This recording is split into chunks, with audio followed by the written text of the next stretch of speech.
Hello! It's been a while since I've made a video about Phasmophobia news, but there was new news dropped today on Steam, so let's read it and check it out. So here it is, the 2024 Roadmap and Beyond, Development Previews number 16. Welcome back, we've got some news for you. Roadmap. Stepping into 2024 means new beginnings and new roadmap for the game. You may notice some changes on the new roadmap, one of which has removed any predicted dates for the upcoming releases. That's a good move, honestly. Secondly, there's a new section at the bottom of the roadmap. These new features, maps, and smaller updates will be pushed live as soon as they are ready, without the need to wait for a major update. Lastly, you can see that Horror 2.0 will be the last major milestone for the game, and the one that takes us out of early access.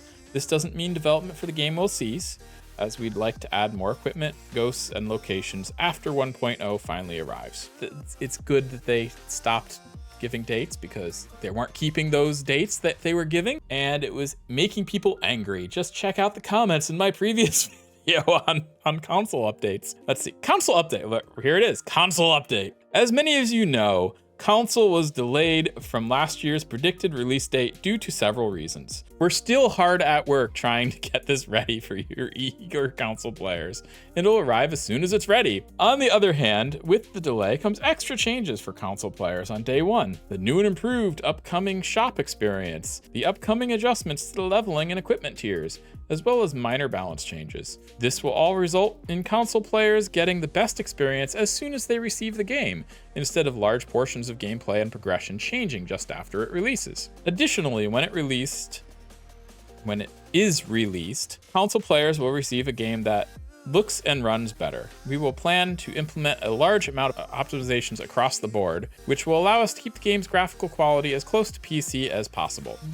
There's not a lot there other than to say it'll get done eventually, but honestly, at least they're not giving another date that they're going to blow by without giving us an update. Not amazing news, but if you like the fact that I've been covering these updates here on YouTube, be sure to hit that like button, and if you so desire, hit the subscribe button. Supposedly they light up when I say it, so we're testing that out right now. Let's get back into it. Point Hope. The next long-awaited location for Phasmophobia will soon be upon us, Point Hope Lighthouse. As many of you avid ghost hunters deciphered our clues last year, we thought it was time to give you a sneak peek into how the new location looks. We originally planned for the lighthouse to come out sooner, but since hiring our first concept artist, Zach, we thought it was best to spend a little extra time making this unique location look extra special. Since then, CJ and Skinner have been hard at work to bring the newly created concepts to life. Keep stumbling over words. Not only does Point Hope feature a new visual theme, but it also offers a widely different gameplay experience similar to the campsites. As it's a lighthouse, the rooms are circular and encompass a whole floor. This allows us to create several looping spots and plan hiding spots near or far from staircases, forcing players to make a quick decision whilst running from a paranormal attacker. Below, you can see the maintenance room. As it's near the top of the lighthouse, it's quite cramped compared to the living room down at the bottom. The confined space makes for an entirely intense personal ghost room, not leaving much room for a breather without traversing a staircase. Okay, and there's the picture of that. Next is the main bathroom. It's been refurbished by the newest owners of the lighthouse, but some of the work was not quite finished. A central bathtub with wooden divider makes for a great looping spot, and the ghost has plenty of toilet roll to throw around while you hunt for evidence. Okay. Farmhouse reworks. Looking a little further ahead, Zach has been hard at work with the next two reworks, Bleasdale and Grafton. We found that while the farmhouses make for good locations, they're incredibly similar visually and in layout. Well, that's because you're using the same assets. We want to push them further apart by giving each farmhouse its own identity and theme. Both farmhouses will receive a reasonably sized layout adjustment, with a focus on making the buildings feel more authentic. This means fewer bedrooms, bathrooms, and more rooms with purpose for the family that may have lived there. Grafton, the smaller farmhouse, has seen better days in the new design. Floors, ceilings, and windows collapsing, furniture broken or covered in sheets, ready to be packed, and dust and cobwebs covering every nook and cranny. The twin bedroom has been converted into a large seamstress shop, full of old mannequins, rolls of cloth and fabric, and drawings scattered amongst the floor. The many clothes rails scattered amongst the floor makes great hiding spots and areas to loop the ghost. Just don't look the mannequins in the eye. I wonder what that's about. Bleasdale will receive the opposite treatment. As it is such a large building, we wanted to nudge it closer to the grand mansion style house it had once been. Rooms will be ornate and cluttered with statues and expensive belongings. Some rooms have been repurposed, with one bedroom now becoming the owner's collectible room, filled with rare objects from his travels, guns, cultural trinkets, and memorabilia filling glass cases. Wow.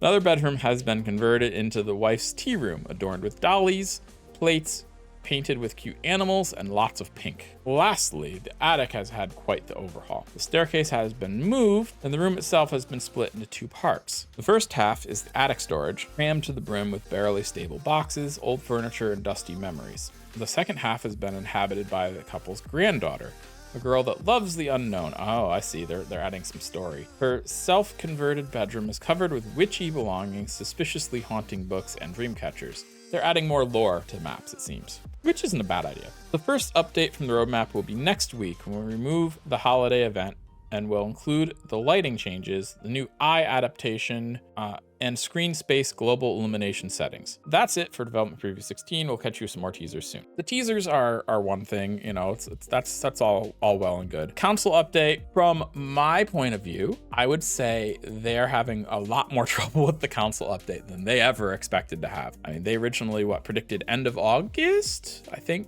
Correct me if I'm wrong. I'm going by memory here.